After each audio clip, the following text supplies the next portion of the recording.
We have started a fierce conversation in the conversation room about job struggles. A lot of people say they just cannot land a job or even get noticed by employers. So we asked you to submit your questions, and this morning our employment expert will answer a few of them. Carlos Gill with JobsDirectUSA, and thank you so much for joining us. Clearly there's a big interest in this because there are a lot of people still out of work no matter what this economy does. So let's delve into this. Lori wrote in, and she said this morning, I'm a stay-at-home mom, full-time college student, and I've been out of work for 3 years now. How likely will it be for me to get a job in the medical field? And this is a good one because I feel like there's a lot of jobs out there in the medical field. You know what? There are two things that stand out. I mean, actually three. One, she's going back to school, and that's a good thing. She's going back to school. She's getting educated. She's really passionate about finding a job in an industry which right now is the hottest industry for work, being the medical field. My advice to her is go out and take an internship. Try to volunteer in the community for some of these different organizations. Go to a local hospital. See how you can give back your time. That way, when you're ready to graduate and you have that degree, you can go ahead and already have the contacts in place.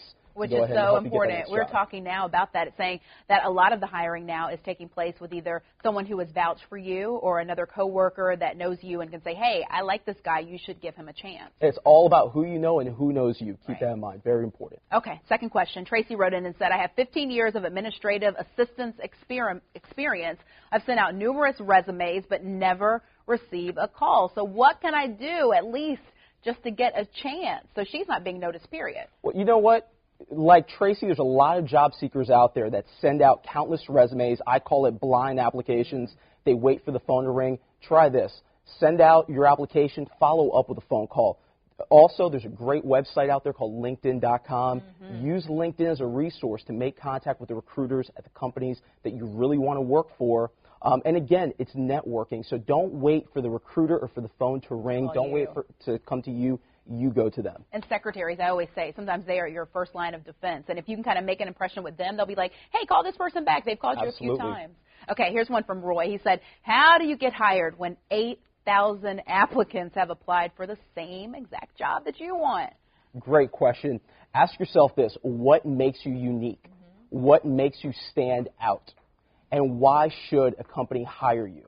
If you're able to put this in context in a 30-second pitch, or your own 30-second commercial, you will compel a company or a recruiter to go ahead and pick up the phone and call you back, or at least to go ahead and bring you in for an interview. All right, so it's kind of like your hype list. You have to know what you're good at and be able to sell yourself in that 30-second pitch. Absolutely. Okay, so a question here from Angie. If you've been unemployed for a long period of time, your credit rating drops. So most employers are now looking at your credit scores before hiring. How can I fix my credit if I can't get hired? That's an interesting one. Is that true, though? You know what? This is really common because obviously with the downturn in the economy over the last few years, unfortunately a lot of candidates, they've seen their credit rating drop.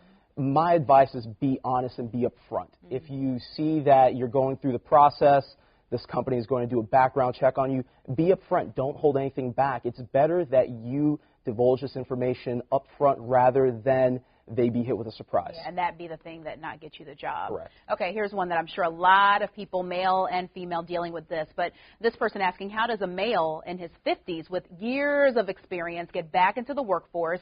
Seems he is being overlooked for younger applicants. And I've seen this a lot, and it seems to be tied with money, too, because if you hire that older applicant with more experience, you have to pay him more. Right. Well, for the older applicants, or for the baby boomer generation, as I call it, I always coach them to go ahead and sell themselves on their experience and the value that they bring to a company, whereas a younger candidate does not possess. Also, use the same technology that the younger candidates are using. So I'm referring to not only LinkedIn, but also Twitter. Use Facebook. Use these resources just like the younger candidates are doing, the Gen Y, as they call it, to go ahead and really put yourself at the same playing field as they are. Yeah, okay. Well, good information here. And also, just real quickly, you said Facebook is a great way. You can use your friends because now your network is tighter to just put it out there if you're looking for a job, and maybe one of them might be able to connect you with somebody. A hint with Facebook, there's an app on there called Branch Out. I encourage the viewers out there, check out Branch Out on Facebook. This will actually help you pinpoint connections of yours with the companies that they work for and their jobs. There you go. Some very good information, Carlos. We could go on for a long time, but we don't have time. So Friday, there is a Career Expo. It's August the 12th at Bay Meadows and 9A. And if you want more information on this, go to jackscareerexpo.com. Thank you so much.